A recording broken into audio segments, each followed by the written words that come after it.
Olá, minha gente, estamos aqui de volta para mais uma aula de História do Cristianismo. Hoje a nossa temática foi dividida em duas grandes partes. A primeira temática falando sobre o Islã e a segunda, que é agora, vamos falar um pouco sobre as Cruzadas, de 1095, 1096 até 1270. Claro que é um panorama geral, a gente não tem aqui a pretensão de exaurir a temática, é uma temática extremamente complexa, mas vamos dar em linhas gerais o que seria as cruzadas. Primeira coisa que a gente tem que ver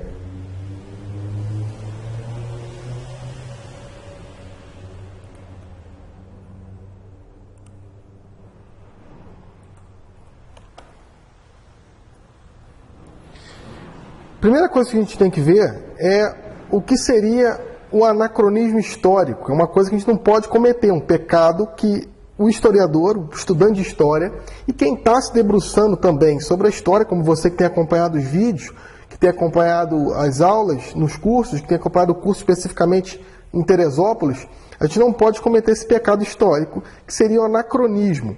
Anacronos, quer dizer, fora do tempo, fora da temporalidade. A gente não pode tentar analisar um período muito distante, um período do passado muito distante, com a mentalidade que nos rege hoje, com a nossa matriz de pensamento de 2016, com a matriz de pensamento atual. O homem ele é movido por sua mentalidade e pela mentalidade que ele empreende ao seu redor. Então, se eu estou falando de 1096, eu não posso pensar como em 2016. Para começar a entender a questão, é fundamental conhecer o contexto mental, histórico, cultural e político da época. O maior de todos os erros, ao se analisar esse assunto, é querer julgar os fatos ocorridos numa outra era, usando padrões morais de hoje. Isso não podemos fazer com o anacronismo. A Europa feudal, utilizando-se de mão de obra agrária e mão de obra manos mesmo, literalmente mão, e hoje é uma agroindústria. Aí fala, o medieval era burro. Não, era o instrumento que ele tinha, e era a tecnologia da época. Lembro para vocês que tecnologia não é algo que acenda, simplesmente, né? Não é isso aqui que eu estou gravando a aula, não é o microfonezinho, não é a câmera que você está vendo aqui. Não, é também, mas não apenas. Tecnologia é tudo que ajuda o homem a viver bem e melhor. Uma tecnologia não é tecnologia, é uma pseudotecnologia quando destrói a vida do homem.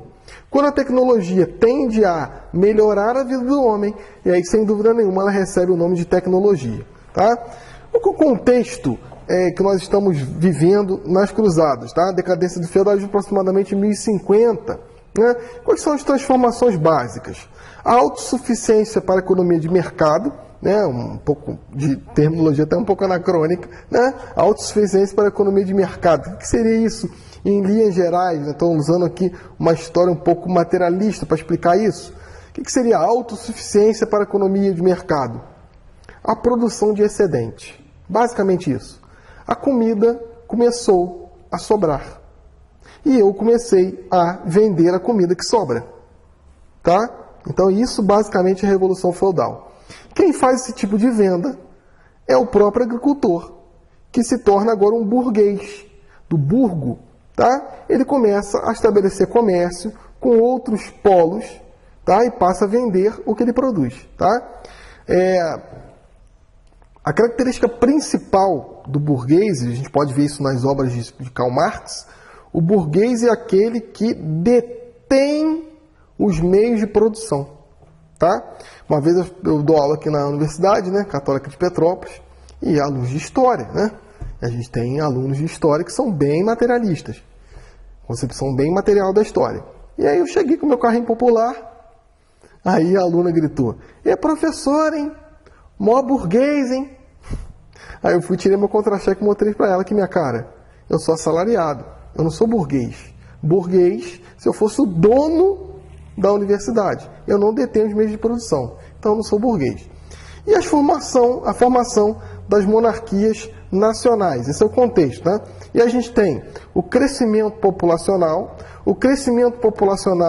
em contrapartida também ao crescimento da agricultura, ao crescimento de algumas doenças também, né? Então, está um estado em ebulição, um estado nascendo, tal como nós conhecemos. A agricultura, como eu já disse, a prática de excedente, e a estratificação social também um pouco mais delimitada, né? Eu tenho o rei, o clero, o alto clero, os servos, os senhores e os servos, tá? Essa estratificação social aconteceu. Por conta desses fatores aqui, o crescimento populacional, a agricultura, a estratificação social, guerras, tá? Conflitos, sem dúvida nenhuma. No vídeo lá que eu falo sobre as ordens mendicantes, e eu falo lá sobre São Francisco de Assis, eu falo um pouco sobre essas guerras medievais, tá? Eu tenho guerra, eu tenho fome, tá? As guerras medievais eram entre burgos e senhores feudais, entre os burgueses e senhores feudais, né? Entre pessoas que viviam fora dos territórios do feudo, né? E pessoas que viviam dentro dos territórios dos feudos. Então, a ordem cavaleiresca surgindo, enfim, uma grande evolução social. A fome, né? E aí vem o Concílio de Clermont, tá? Que concedia indulgência plenária aos que fossem ao Oriente para defender os peregrinos cujas viagens tornassem cada vez mais perigosas. E a gente tem a figura do Urbano II. Qual que foi a sacada militar do Urbano II? Ele tinha estados, podemos dizer assim, em guerras entre si. Burgos em guerras entre si. Burgos e senhores em guerras entre si. Senhores e senhores em guerras entre si. Então tinha quase que uma guerra generalizada, civil, entre os senhores feudais e todas as outras castas que compunham o cenário medieval. O que ele fez? Criou um inimigo comum. Criou um inimigo comum, ele tirou o foco da guerra civil e colocou o foco no Oriente. Sem dúvida nenhuma, foi uma grande sacada militar. E tem a frase dele famosa, né? Levantar a mão contra um cristão, isso sim é um pecado. Porém, levantar a mão contra um infiel islâmico, Deus o quer. Vamos à guerra. Isso é o Concílio de Clermont. Interessante que eu disse na aula de História do Islamismo, de Islã, como que o Islã vive hoje a nossa Idade Média. Alguns islâmicos pensam dessa maneira agora. E de uma maneira toda especial, os pseudo-islâmicos, que se auto-intitulam islâmicos, mas na verdade são terroristas. O Papa Francisco disse ontem, na sua homilia, na Jornada Mundial da Juventude da Polônia, que não existe uma guerra entre religiões. Cristãos e islâmicos estão empenhados na paz. Agora, a gente tem grupos que se revestem da religião para empreender coisas que a gente vê aí, terrorismo literalmente, tá? Um pouco das cruzadas, dos mapas das cruzadas, né? Mapa francês famoso, e a primeira cruzada, né? A gente tem os estados cristãos, em essa cor aqui laranjada, e os estados muçulmanos nessa cor esverdeada, tá? Então a batalha de Dorileia, em 1097, né? A parte mais importante, os cruzados conseguem retomar Jerusalém. A segunda cruzada foi expedição bélica dos cristãos do Ocidente, proclamado pelo Papa Eugênio III, em resposta à conquista de Edessa aos cristãos do Levante pelo governador muçulmano Imad ad-Azim Genzi, em 1144. Pregado pelo carismático santo Bernardo de Claraval, ocorreu em 1147. Então, Bruno, não entendi isso aqui, ó. Primeira batalha, 1097, batalha de Dorileia, eles conseguem retomar Jerusalém. Só que depois é retomada de novo pelos turcos otomanos, tá? Pelos muçulmanos. Ocorreu em 1147, 1149, foi a primeira cruzada liderada por monarcas europeus. Porque essa primeira cruzada, que a gente está colocando aqui, é considerada a cruzada dos mendigos, tá? E foi a primeira cruzada liderada pelos monarcas europeus, Luís VII de França e Leonor da Aquitânia, também o Conrado da Germânia, né? E a gente tem Luís VII e Leonor da Aquitânia. A terceira cruzada, em 1147, liderado por esse camarada aí, o Ricardo Coração de Leão, que é filho de Leonor da Aquitânia, com Henrique II, na Inglaterra, tá?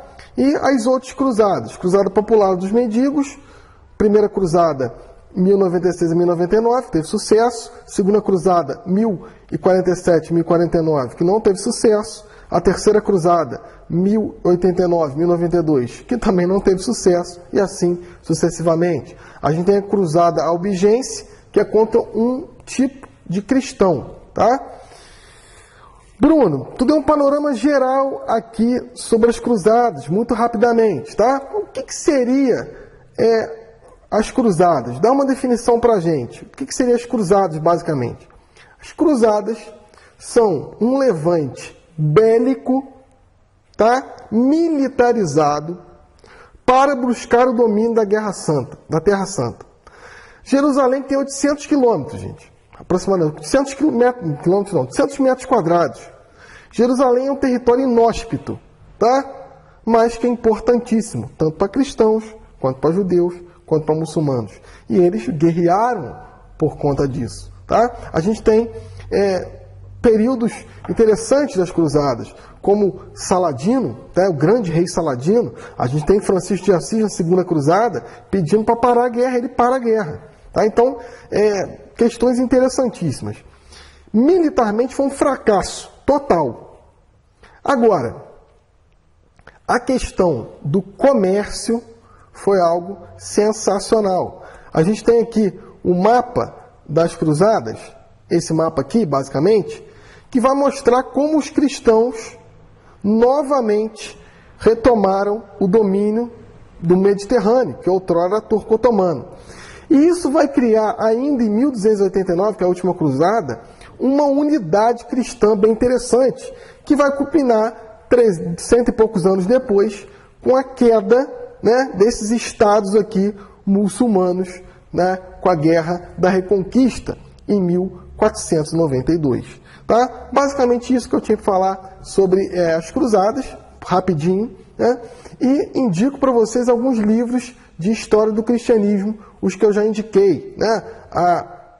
O livro lá do Daniel Hope, são os 10 coleções, 10 volumes, vale a pena comprar. No livro 3 vai falar sobre as cruzadas, e o nosso manual de história do cristianismo, né? Lá do Vings Irineu também, sobre cultura religiosa, e lá do Barros, né, que é um manual que a gente está utilizando no curso de História do Cristianismo. Né? Esses 2 volumes, vale muito a pena ler. Eu já mostrei para vocês algumas vezes esse livro, a história, breve história do cristianismo, da editora Lutador, lá, com 2 volumes bem interessantes. Ficamos por aqui, um forte abraço e até a próxima.